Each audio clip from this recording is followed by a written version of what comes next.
जिसमें भोजन को आप रखें और भोजन को पकाएं, वो एल्यूमिनियम ही है। और दोनों वैज्ञानिक, वो कहते हैं नाम नहीं लेना हमारा, इसलिए मैं नहीं ले रहा हूं, वो ये कहते हैं कि हमारा 18 साल का रिसर्च ये कहता है कि अगर इस एल्यूमिनियम के प्रेशर कुकर का खाना बार बार आप खाते जाओ तो गारंटी है कि आपको डायबिटीज तो हो ही जाएगा, अर्थराइटिस तो हो ही जाएगा, ब्रोंकाइटिस भी होने की पूरी संभावना है, और सबसे ज्यादा टीबी होने की संभावना है, अस्थमा, टीबी, ये सब होने की संभावना। मैं पूछा आपने अब तक कितनी बीमारियों को डिटेक्ट किया, तो उन्होंने कहा 48 बीमारियों को हम डिटेक्ट कर चुके हैं जो प्रेशर कुकर के खाने से ही होती हैं। और ये दोनों रिसर्चर, सबसे ज्यादा इन्होंने रिसर्च किया जेलों में। जेल है ना हमारी, वहां सभी कैदियों को एल्यूमिनियम के बर्तन में ही खाना मिलता है, आप जानते हैं। तो ये दोनों वैज्ञानिक लखनऊ के हैं। लखनऊ की जेल में, लखनऊ के आसपास की जेलों में इन्होंने बहुत काम किया।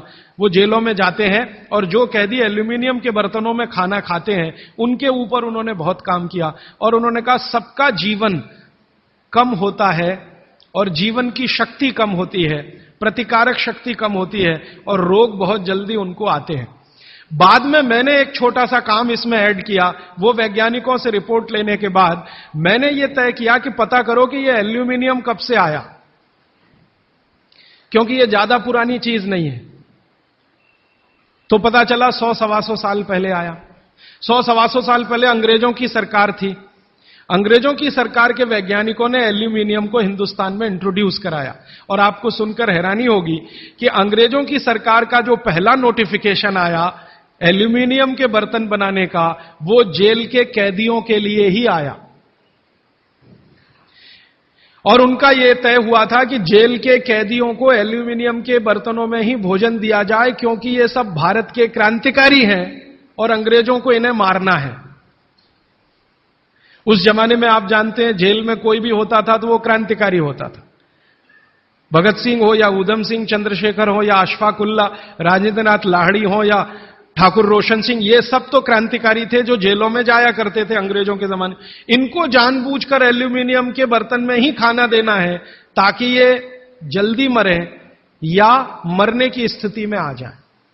तो समझबूझकर अंग्रेजों की सरकार ने एल्यूमिनियम के बर्तन इस देश में इंट्रोड्यूस किए। अब परिणाम क्या हुआ, अंग्रेज तो चले गए, लेकिन जेलों में आज भी यह नियम चल रहा है कि भोजन एल्यूमिनियम के बर्तनों में ही दिया जाएगा। अंग्रेज चले गए फिर भी यह काम चल रहा है। और अब मुश्किल यह हो गई है कि वो जेलों से हमारे घर में आ गया और हमारे घरों से ज्यादा गरीबों के घर में आ गया। ज्यादा गरीब लोगों के भोजन तो सारे एल्यूमिनियम के बर्तनों में ही बन रहे हैं और वो बेचारे बिना जाने बूझे ट्यूबरकुलोसिस और अस्थमा जैसी बीमारियों के शिकार हो रहे हैं। तो भागवत जी का सूत्र तो बहुत सरल है, सिंपल है कि जो भोजन को बनाते समय सूर्य का प्रकाश या पवन का स्पर्श ना मिले वो भोजन कभी नहीं करना। मैंने उदाहरण के लिए आपको समझा दिया कि प्रेशर कुकर का भोजन नहीं करना क्योंकि ये जहर है। एक और चीज है अपने घर में, रेफ्रिजरेटर। रेफ्रिजरेटर भी एक ऐसी वस्तु है, एक ऐसी डिवाइस है, एक ऐसी टेक्नोलॉजी है जिसमें सूर्य का प्रकाश नहीं जा सकता, पवन का स्पर्श भी नहीं हो सकता। और एक तीसरी चीज है अपने घर में, माइक्रोवेव ओवन। इसमें भी सूर्य का प्रकाश नहीं जा सकता, पवन का स्पर्श नहीं हो सकता। मतलब सीधा सा यह है कि आधुनिक तकनीकी से बनी हुई चीजें जो हमारे घरों में आई हैं पिछले 15-20 वर्षों में, भागवत जी के अनुसार इनमें रखा हुआ पकाया हुआ भोजन विष है, तो ना करें। नहीं तो क्या होगा, आप कहेंगे जी हम तो करेंगे, हम तो छोड़ नहीं सकते प्रेशर कुकर को, हम तो छोड़ नहीं सकते रेफ्रिजरेटर को, हम तो छोड़ नहीं सकते माइक्रोवेव ओवन को, क्योंकि इसमें भोजन से समय बचता है। मेरा बहुत सारी माताओं और बहनों से तर्क हुआ है, वो ये कहते हैं कुकर में खाना बनाने से समय बचता है। तो मैं उनसे पूछता हूं ठीक है समय बचता है, तो बचे हुए समय का क्या करती हैं?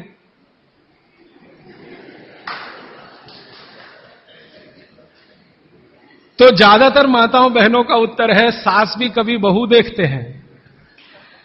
इधर प्रेशर कुकर में खाना बना के समय बचा, फिर हमने टीवी के सामने वो समय इन्वेस्ट कर दिया, तो नेट रिजल्ट क्या?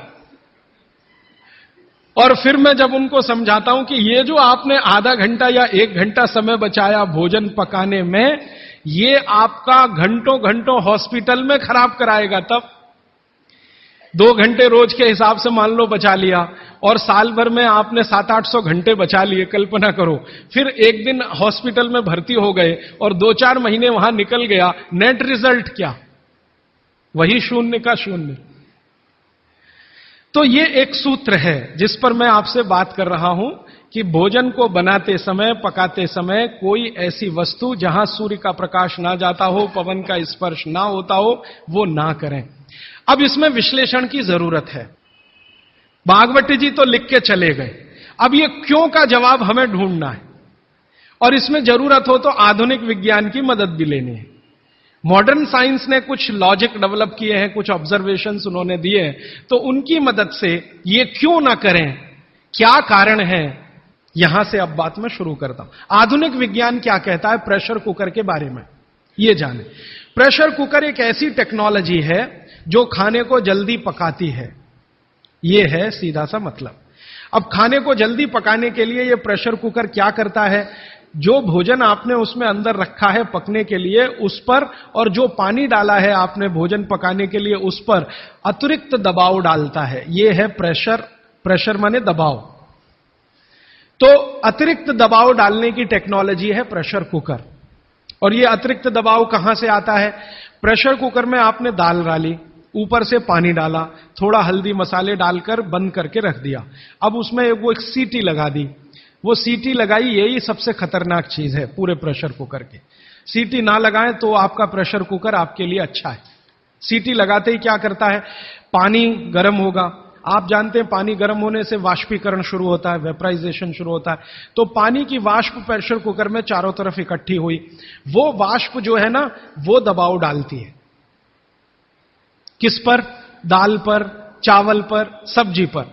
ये दबाव डाल के होता क्या है, दाल, एक कल्पना करिए, अरहर की दाल, थोड़ी देर के लिए कल्पना, अरहर की दाल के छोटे छोटे टुकड़े, एक दाल को तोड़कर 2 टुकड़े, जिसको द्विदल कहते हैं। जैन समाज के लोग तुरंत समझ में आ जाएंगे। द्विदल, चने की दाल, अरहर की दाल, ये सब द्विदल है। इसको तोड़कर आपने दाल बनाई है। अब ये दाल पानी में पड़ी है, नीचे से गर्म और ऊपर से भाप का दबाव, तो ये दाल जो है ना फट जाती है।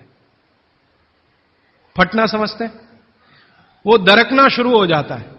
उसके अंदर के जो मॉलिक्यूल हैं, दाल के अंदर जो अणु हैं, वो अणु एक दूसरे को जो जकड़कर बैठे हुए हैं, ये पानी का प्रेशर उन अणुओं को तोड़ता है और दाल दरकना शुरू होती है। वो दाल दरक जाती है और पानी इतना गर्म होता है तो उबल जाती है, पकती नहीं है, उबलती है। पकना और उबलने में अंतर है। तो उबल जाती है और दरक जाती है। आप खोलते हैं, 5 मिनट बाद आपको लगता है दाल पक गई है। पक नहीं गई है, वो थोड़ी सॉफ्ट हो गई है, नरम हो गई है, क्योंकि नीचे से गर्मी पड़ी, ऊपर से प्रेशर पड़ा वाष्प का। वो पकी नहीं है, उबल गई है और उसका सॉफ्टनेस बढ़ गई है। तो आपने खा लिया तो आपने कहा पकी हुई दाल खा ली। माफ करिए, दाल पकी हुई नहीं है। फिर आप बोलेंगे जी पकी हुई दाल और इस दाल में क्या अंतर है? पकी हुई दाल का आयुर्वेद में एक सिद्धांत है। आयुर्वेद में वैसे सभी सिद्धांत हैं, उसमें से एक मैं आपसे बता रहा हूं। आयुर्वेद चिकित्सा यह कहती है कि जिस वस्तु को खेत में पकने में जितना ज्यादा समय लगता है, जिस वस्तु को पकने में खेत में जितना ज्यादा समय लगता है, भोजन रूप में पकने में भी उसको ज्यादा समय लगता है। अब अरहर की दाल की बात करें, आप में से थोड़ा भी गांव से जुड़ा हुआ कोई व्यक्ति होगा तो आप जानते हैं अरहर की दाल को खेत में पकने में कम से कम 7 से 8 महीने लगता है। कम से कम 7 से 8 महीना लगता है। क्यों? अरहर की दाल में जो कुछ भी है, जिसको आप न्यूट्रिएंट के रूप में जानते हैं, माइक्रो न्यूट्रिएंट के रूप में जानते हैं, सूक्ष्म पोषक तत्व के रूप में जानते हैं, वो मिट्टी से दाल तक आने में सबसे ज्यादा समय लगता है। ये जो मिट्टी है ना खेत की, ये माइक्रो न्यूट्रिएंट्स का खजाना है। खेत की मिट्टी में कैल्शियम है, खेत की मिट्टी में आयरन है, खेत की मिट्टी में सिलिकॉन है, कोबाल्ट है, जिप्टन है, जोरोन है, ये सब माइक्रो न्यूट्रिएंट्स खेत की मिट्टी में है। ये पौधे की जड़ में आते हैं, जड़ से तने में आते हैं, तने से फल में आते हैं, इस पूरी क्रिया में बहुत समय लगता है, तो इसलिए दाल को पकने में समय लगता है। तो आयुर्वेद यह कहता है कि जिस दाल को खेत में पकने में ज्यादा समय लगा, उसको घर में भी पकने में ज्यादा समय लगना चाहिए। क्यों? ये जो माइक्रोन्यूट्रिएंट्स धीरे धीरे एब्जॉर्ब हुए हैं दाल में, खींच कर आए हैं दाल में, इनको डिसॉल्व होने में भी धीरे धीरे ही समय लगेगा। आप दाल क्यों खाना चाहते हैं? आप दाल खाना चाहते हैं प्रोटीन के लिए। प्रोटीन कहां से आएगा? ये जो माइक्रोन्यूट्रिएंट्स का कलेक्शन दाल में इकट्ठा है, इनके टूट जाने पर, बिखर जाने पर, तो वो बिखरने और टूटने में उसको देरी लगने वाली है, क्योंकि आने में देरी लगी है। यह प्रकृति का सिद्धांत है, आयुर्वेद का नहीं कहना चाहिए, प्रकृति का सिद्धांत है। बच्चे को पेट के अंदर गर्भाशय में विकसित होने में समय लगता है। दुनिया में हर चीज को विकसित होने में समय लगता है, जल्दी कुछ नहीं होता। इसलिए दाल भी जल्दी नहीं पकती, बच्चा भी जल्दी नहीं होता। सभी चीजों में यह है, प्रकृति का नियम है। और प्रकृति का दूसरा नियम है कि जिन चीजों को पकने में, बड़ा होने में ज्यादा समय लगा है, उनको डिसॉल्व होने में भी ज्यादा समय लगेगा। और दाल जब डिसॉल्व होगी तब उसके प्रोटीन्स आपको मिलेंगे भोजन में। इसीलिए आप दाल खा रहे हैं, ताकि आपको प्रोटीन की कमी पूरी हो। कुछ विटामिन आपको चाहिए, कुछ प्रोटीन्स आपको चाहिए, कुछ और दूसरे अंश आपको चाहिए। तो आयुर्वेद का नियम बिल्कुल सीधा है कि दाल ज्यादा देर में पकी है तो घर में भी ज्यादा देर में पके। अब मेरे समझ में आया कि हमारे पुराने लोग जो बुजुर्ग थे वो कितने बड़े वैज्ञानिक थे। मैं एक बार जगन्नाथपुरी गया था, आप भी गए होंगे। तो वहां भगवान का प्रसाद बनाते हैं तो प्रेशर कुकर में नहीं बनाते, आप जानते हैं।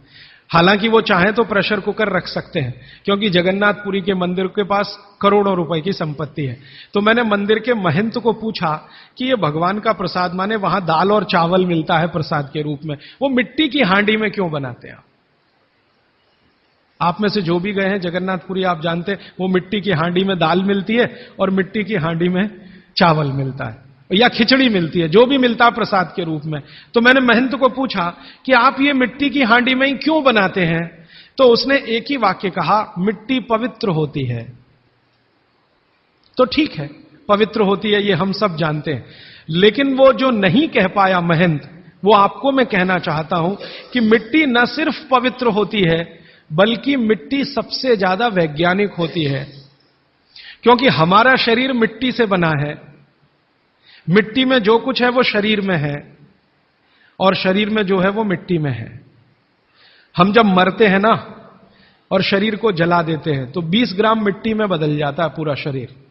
70 किलो का शरीर, 80 किलो का शरीर मात्र 20 ग्राम मिट्टी में बदल जाता है, जिसको राख कहते हैं। और इस राख का मैंने विश्लेषण करवाया एक लेबोरेटरी में, तो उसमें कैल्शियम निकलता है, फास्फोरस निकलता है, आयरन निकलता है, जिंक निकलता है, सल्फर निकलता है, 18 माइक्रोन्यूट्रिएंट्स निकलते हैं मरे हुए आदमी की राख में। ये सब वही माइक्रोन्यूट्रिएंट्स हैं जो मिट्टी में है। इन्हीं 18 माइक्रोन्यूट्रिएंट से मिट्टी बनी है, यही 18 माइक्रोन्यूट्रिएंट शरीर में है जो मिट्टी में बदल जाता है। तो महंत का कहना कि मिट्टी पवित्र है, वो बहुत वैज्ञानिक स्टेटमेंट है। बस इतना ही है कि वो उसको एक्सप्लेन नहीं कर सकता। एक्सप्लेन क्यों नहीं कर सकता? आधुनिक विज्ञान उसने नहीं पढ़ा या उसको मालूम नहीं है। लेकिन आधुनिक विज्ञान का रिजल्ट मालूम है, पवित्रता। रिजल्ट उसे मालूम है, विश्लेषण नहीं मालूम। वो हमारे जैसे मूर्खों को मालूम है। मैं अपने को उस महंत की तुलना में मूर्ख मानता हूं। क्यों? क्योंकि मुझे यह विश्लेषण करने में 3 महीने लग गए, वो बात 3 मिनट में समझा दिया कि मिट्टी पवित्र है। तो ये मिट्टी की जो पवित्रता है, उसकी जो माइक्रोन्यूट्रिएंट्स की कैपेसिटी या कैपेबिलिटी है, उसमें से आई है। तो मिट्टी में दाल आई है, दाल आपने पकाई है, तो वो महंत कहता है कि मिट्टी पवित्र है, इसलिए हम मिट्टी के बर्तन में ही दाल पकाते हैं। भगवान को पवित्र चीज ही देते हैं, अपवित्र चीज भगवान को नहीं दे सकते। अच्छा, मैं वो दाल ले आया और भुवनेश्वर लेके गया, पुरी से भुवनेश्वर। भुवनेश्वर में CSIR का एक लेबोरेटरी है, council of science and industrial research का लेबोरेटरी है, जिसको रीजनल रिसर्च लेबोरेटरी कहते हैं। तो वहां ले गया, कुछ वैज्ञानिकों से कहा ये दाल है, उन्होंने कहा हाँ हाँ ये पुरी की दाल है। मैंने